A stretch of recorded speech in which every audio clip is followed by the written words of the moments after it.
All right, hey, welcome to the CrossPoints podcast. I am here with another amazing guest. I am so excited and honored today to have with us Gregg Dennington, all the way from Taiwan. Yep. Gregg, why don't you share a little bit about who you are and what you do? And just give me your whole life story. Life story. Gregg. Yes, I was born on. No, I grew up in Topeka, Kansas, and then God called me to go out to the mission field. I've been in Taiwan for 31 years now. I have an amazing wife, Eva. She's awesome. She's awesome. Yes. And so, we're working and have helped plant a church and pastor a church there in Taiwan. Amazing. Now, see, Gregg, I remember the first time I met you, and I know you've heard this story a million times, but our viewers have never heard this story.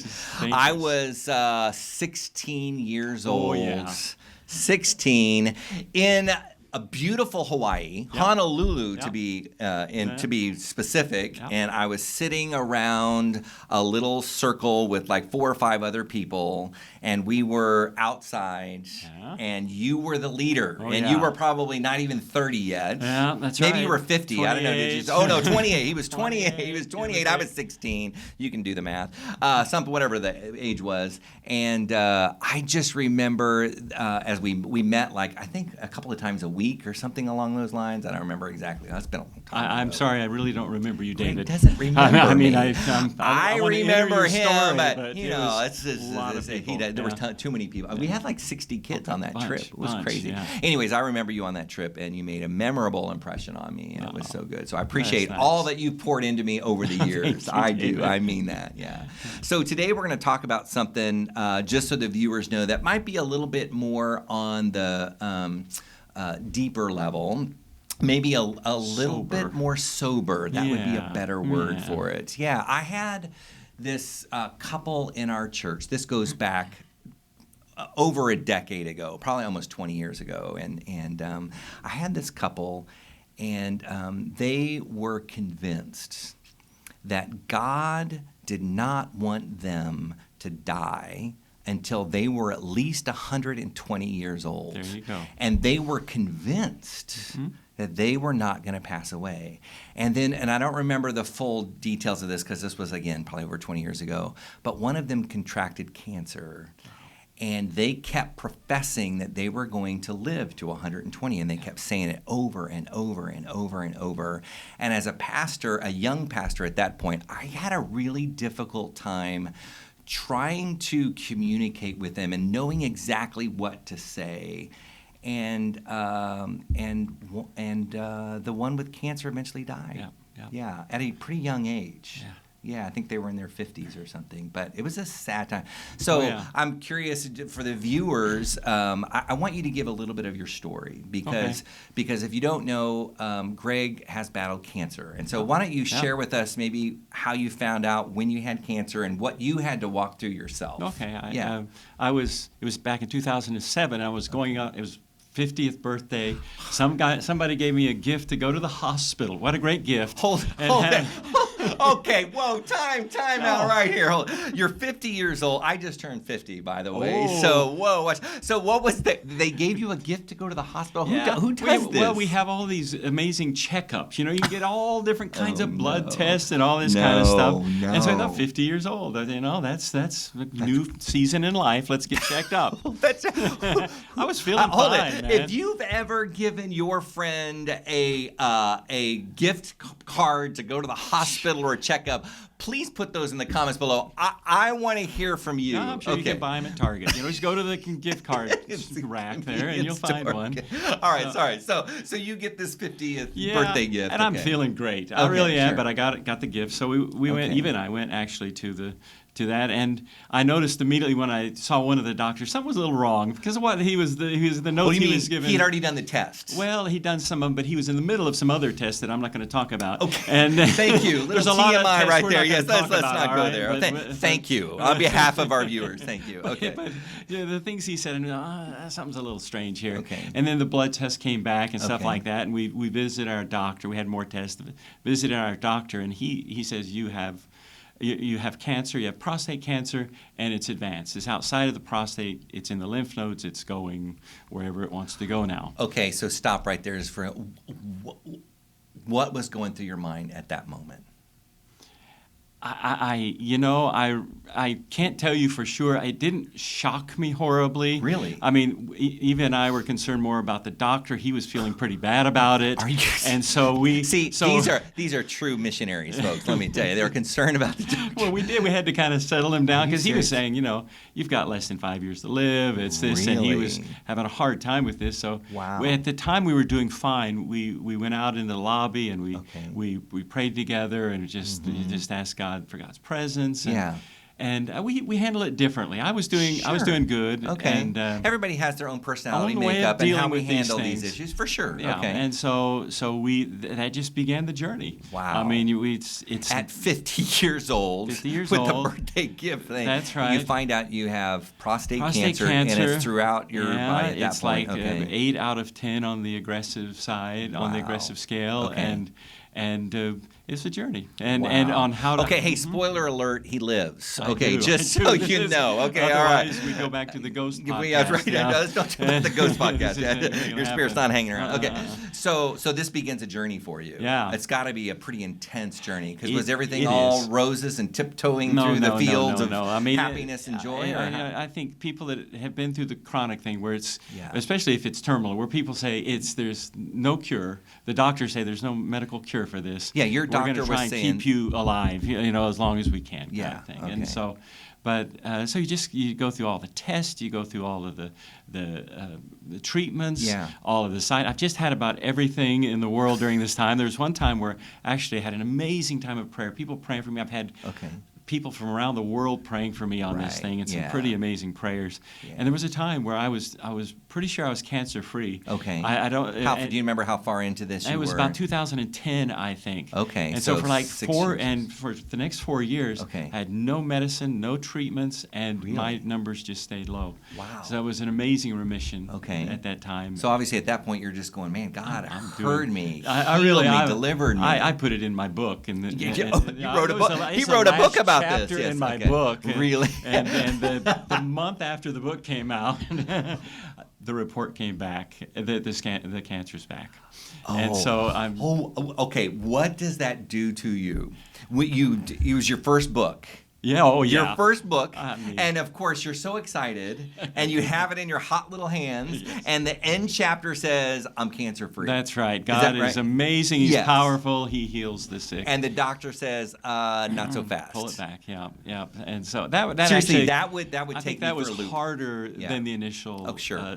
statement. And it Because wasn't- you already had the victory. Yeah, you yeah. already won. And it's just a tad embarrassing when you're writing and okay, all right. And there's something that you go through the first part, or I went through the Okay. first part anyway, the first few years with a lot of energy. Okay. I had some All good right. counseling. You get aggressive on this thing. Yeah. Go everywhere you can. Just believe. It doesn't Okay. have to be an immediate healing or anything. Yeah. Just believe. We kept getting bad report after bad report after bad report, and Okay. then nothing. It seemed like I'm healed for several years. So you felt like the moments that you had by being aggressive with your faith and saying, "God, you're going to heal me," and I'm confessing that and all that Yeah. kind of stuff. You felt like at the end of that, okay, God really worked that way, oh, right? that's right. You were convinced. You probably was- had some, I created a formula. Here's what. I mean, not that I'm saying that you did, but that I think No, we tend you to do send think- it. That's right. right. Okay. That's right. I've got this. Yes. This works out. I can write another book on this. Yes. The 3 steps to 3 surefire steps. healing. That's okay. right. Yeah. That's right. Okay. But it was tough when you hear about it. Partly because I got to go through this again because I want to be faithful to respond the way that I know I'm supposed to respond to this in faith. Yeah. And you've just spent 4 years, and it's going. And now, okay, I have to interject just for a second though, because we haven't even talked about this yet, which I think is so important. You not only had the faith aspect, but you were also working with the medical community. So there was Absolutely. something in you that said, "Hey, I'm not just going to speak it. I'm actually going to let the medical." Why? And tell me how come you didn't? Yeah. Everybody's got to make their own choices on this. Sure, of of course. course, yeah. But for me, it was Yeah. the goal is life. Yeah. The goal is Okay, life, sure. and I believe God works through the medical community. In fact, I think it's one of the great unsung miracles is how God has created man to be to be discovering things. Amen. and Preach it, Greg. Come on. pushing- Come on. You know what I'm saying? No, And keep going. I'm just saying to amen. have a Yeah. sense of discovery Yeah. and study and all Yeah. these amazing things that come out of in the last 50 to 100 years, come on, the things that man, I'm not even saying we're Christian or anything, just man has been designed, how he's been designed. Yeah. I rejoice in that. Those are gifts miracle. from God, and they are miraculous. I believe so. Yeah. And My wife's a nurse practitioner, and she blows me away all the time with just the new stuff that they're coming out with every single year, it seems like. It is insane. Oh, it's absolutely right. Yeah. And I want to embrace that. Yeah, but it's not our source. No, this is what God you would say. I know. God I'm putting it in your mouth. Yeah, exactly. He's put this in us. Yeah. And we need to rejoice. We need to open our eyes a little bit. We go to the mountains and go, wow. We ought to go to doctor and doing his research and go, wow, this is incredible. So this is, that's where. Okay, that's where we are. so here now you find yourself kind of getting back. The report came back. The cancer is back. That's right. So now you begin another journey, and you don't know how long this journey is going to take. No. And this was how many years ago now? Well, I think it was about 2014, 2000. So 5-6 years, 15 whatever. Maybe, okay, 4 or 5 years. Yeah, and so how was that 5 years compared to the or did they? These last few years, it's been different. Mostly because this cancer spread further in me, and so I've had so many treatments, and the side effects from the treatments, honestly, have been far worse than the cancer. Really? I mean, in radiation, I've had 5 different areas of my body radiated, and I've been through chemotherapy and hormone therapy, cryotherapy, and I took ibuprofen a couple times. And ibuprofen, you just covered it all. Okay, the whole thing, and it wears you out. Oh, sure. And you're just worn out, and you have to. And you're tired of talking about it, and you're tired of and it's not wrong. I rejoice when people come and ask, but after a while you say, I don't want this to be my identity. Yeah, I don't want to be defined. I don't want this to be me. And I see it becoming, because everybody, that's all they focus on is, oh, Greg, how you doing today? How's your health? Stuff like that. And I go, no, actually I'm going to preach an amazing sermon in a few minutes, and this is going to change the world. I do other things. Yeah, there are some other. And so there's a little fight going on because it's too easy to allow it to be your identity as someone who's dealing with chronic illness or terminal illness or something like that. Okay, so you hit another really big thing. So what would you say to our viewers who either is going through a chronic illness or maybe they know someone really close to them that's going through it? What have you learned in your chronic illness that really took you through a loop? What would you say to them in terms of their spiritual way in which they need to handle things? Yeah. That's a big question. That's a huge I understand that's huge, huge, but I think there's a lot of people that know someone or those that are listening that are going through that. And I know of several that are going through it right now, and they struggle, like really struggle. And you get tired. Yeah. And you get tired of being tired, and that makes it hard to respond correctly, I think. That's one of the big challenges. I start with the identity thing, okay? Let's just start where I left off. Okay, so number one, identity. Okay. You have to fight not to rest in that identity of your cancer. I'm a person with cancer. I'm a person with this disease, with that disease, because people will feed that, and I hate to say it, and it's really tough to say, it feels good. Yeah. It feels good because everything is on you now, and it's an identity, and maybe you haven't had, you're just kind of one in the pews here or something like that, and now you're getting attention. You're getting attention, and you got to fight that. You have to fight that. How do you fight that when someone is saying, like, you've got some chronic issue, whatever it is, and so that's what people talk about. How did you push back? Well, I first of all, whenever I was starting, I had to pay attention. I had to really pay attention, be aware of what's going on in my heart and my mind. Okay. And if I'm starting to accept it, or starting saying, this is who I am, I'm not going to be, I'm going to be like this for the next 10 years or 5 years, or I'm not going to live 3 years. Yeah. And you start taking in what you think everybody else is feeling, and those looks of pity coming at you. Ooh. You have to wipe it away. You have to appreciate them because they're wanting to. Sure, they're love concerned. you. They don't know what else to say. That's right, and it's great. Yeah, but I think you probably have to have some honest conversations with people that are at least closer to you, the people right? Close to you. That to say, hey, listen, I can't keep doing this. That's really good. Yeah, you do. okay. The people that are around you, be open, be honest. Yeah. Don't hide a thing. Yeah. And let them know exactly what's going on with you, but also tell them, this is not me. We're dropping this. Okay. We're not going to talk about this. That's good. So number one, don't make it part of your Don't identity. Okay, what would be number two? What else would you tell them?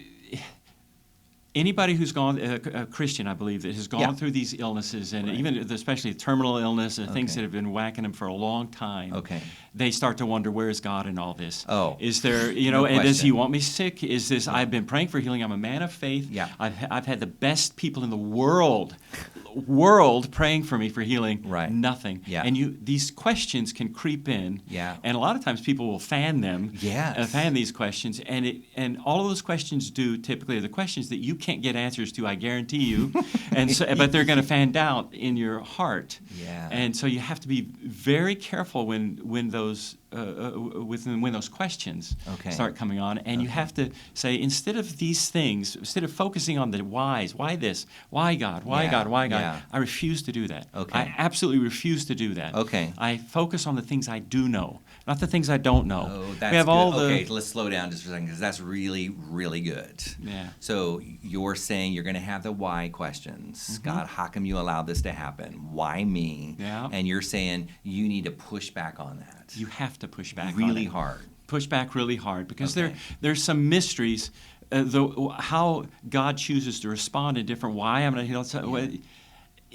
it's God. He's going to be. There's going to be mystery with God. If you have God figured out, it's not God. Right. Exactly. So we need to be okay with that. We have to. Whatever be okay state with it. we're in, let's be okay with that. But then you said it's not just pushing about that, pushing against that. It's okay. Then let's hit the other side now. You have to know what the truth is, and you have to believe the truth. You have to declare the truth. You have to make sure that you are being filled with that truth, so that these lies will have no impact. Okay. So give me some examples of some truth that you spoke over yourself, or you had others pray over you. It always started with the goodness of God. Okay. God is good. Right. Sickness is bad. Right. God didn't bring the sickness on me. Right. Because God doesn't bring bad things on you.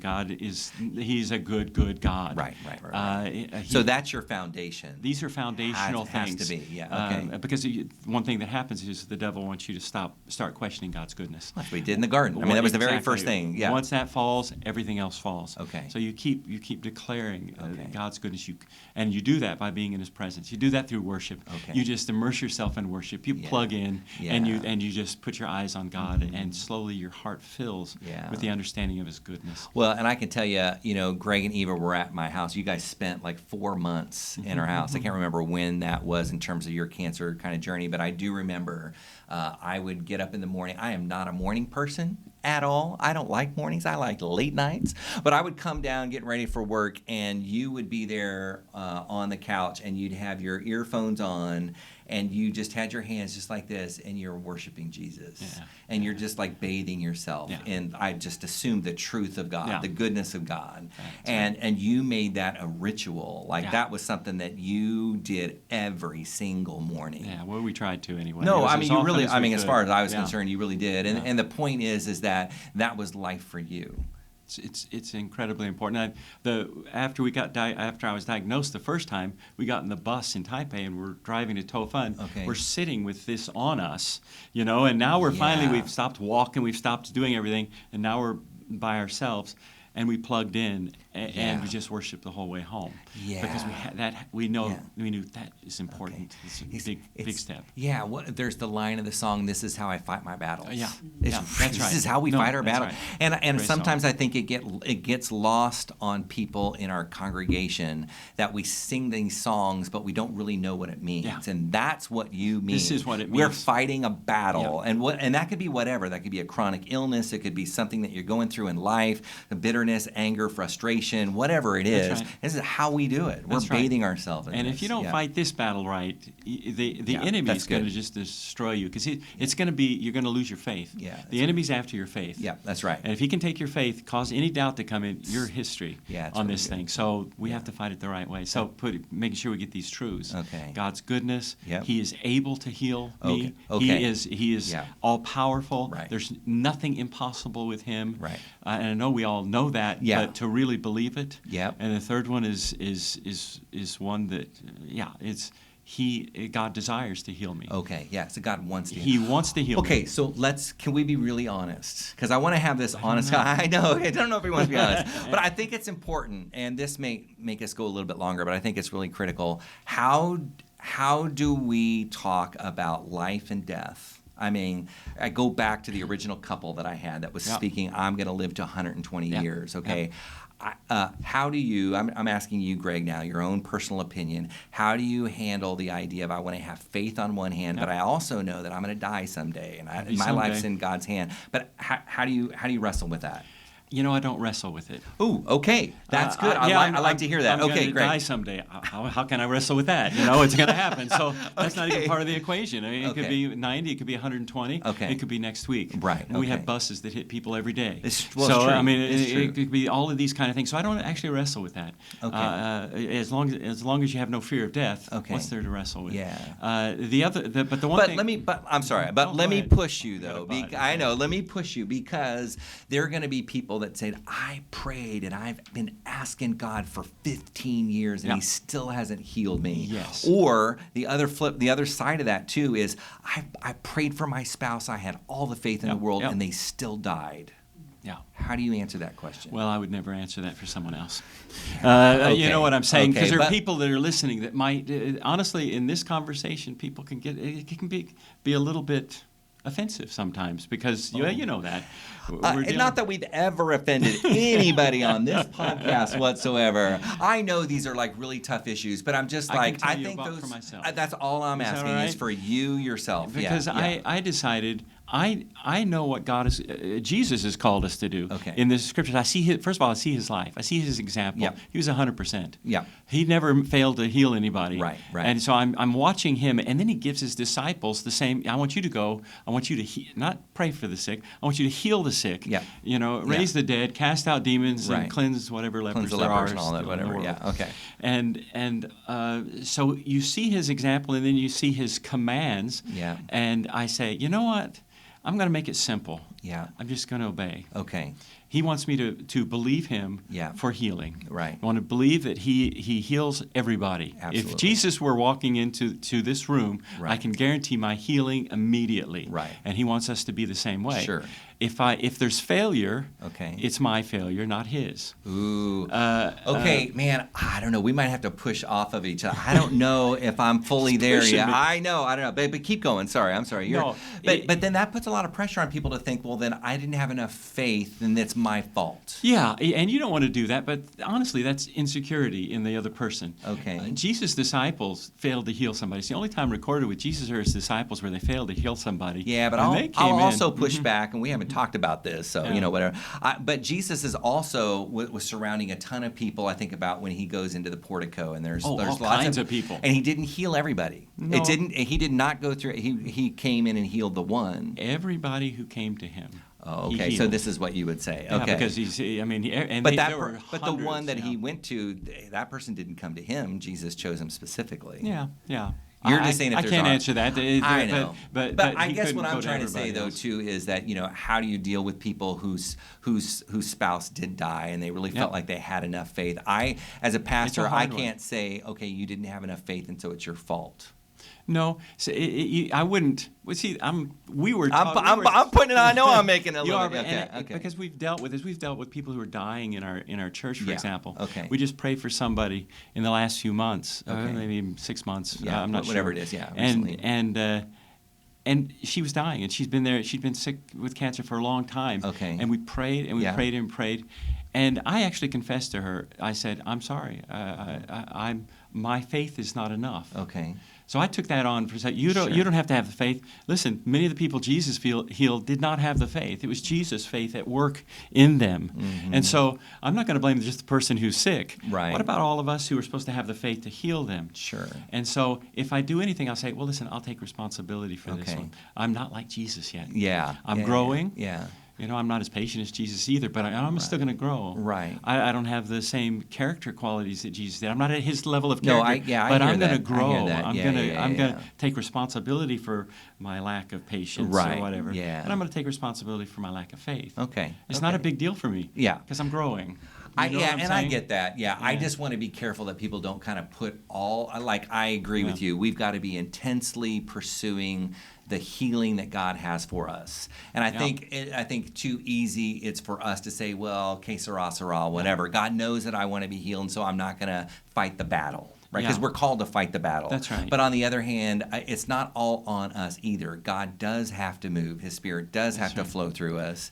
And so I want to say this though, that however, when someone dies though, that's a believer. I always go back to that verse, precious in the sight of the Lord is the death of his loved ones, or the ones that he loves, right? And so there is something beautiful about that too. And I think in our culture, we don't talk about death enough. No. I know it's a morbid subject, but honestly, we're all going to die at some point, right? Yeah. And we are. And as the Apostle Paul said, man, I'm constrained between the two. Where do I want to be? Yeah. Right? Yeah. I mean, we have to be there. Yeah. We have to be there that we're not afraid of death. To live is Christ, to die is gain. Right. Exactly. I mean, there's no, and many people aren't there. Yes. And I'm sorry, that, I think, it's really hard to. Yes. And that needs to be the healthy perspective. Yeah. That our life is in God's hands. That's right. And for me, I hope that takes the pressure off a little bit. Not that we don't stop fighting the battles, but that we don't have to feel like the weight is fully on us. Well, and see, you may disagree with that, and that's okay, right? Yeah. But what I think we need to have is humility. Okay. I'm absolutely. sorry. I totally agree with that. offend people by saying you need humility before I tell you the next part,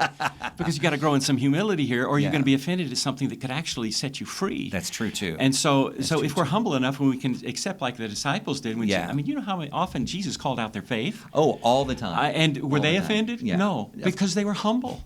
They said, I want more. I want to learn how to do this. And if we're humble, say, I'm not there yet. I know Jesus wants me to be there. I'm going to walk that direction. Yeah. It doesn't hurt us. Yeah. So for me, I'm going to pray to the end of my life for healing. Whatever sickness I have, whatever thing, I'm going to pray so that I'm faithful into His presence. Yeah. So the last, that's really good. No, and I can agree with that. Like, no matter where we are, whether you're in a chronic situation, right, that doesn't foresee any healing at that point, you're still going to just continue to pursue His goodness and believe that God wants to heal you. Exactly. But at the same time, if that healing doesn't come, recognize that your life is in His hands. Your life is in, and I'm going to keep pushing here, but to not have the que sera sera attitude that just says, oh, whatever, it doesn't matter. God knows already. We see that all too often. All the time. And I'm saying, no, I'm agreeing with you. No, we continue to push forward to pray for people. That's right. And there's a couple of stories that where Jesus didn't heal perfectly. Right, of course. And of course He healed perfectly. Or He didn't heal at all. Why? He did heal everybody.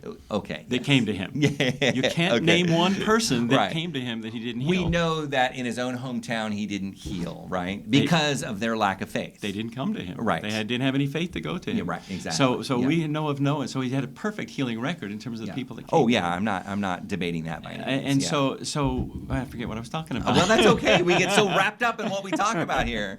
But there are two. There's these 10 lepers, for example. Yeah. And He sent them off. He did His kind of prayer, which is go see the priest, which is saying basically you're healed. Yeah. And they didn't get healed until they were in the middle of the journey. Right. And so there is sometimes a journey.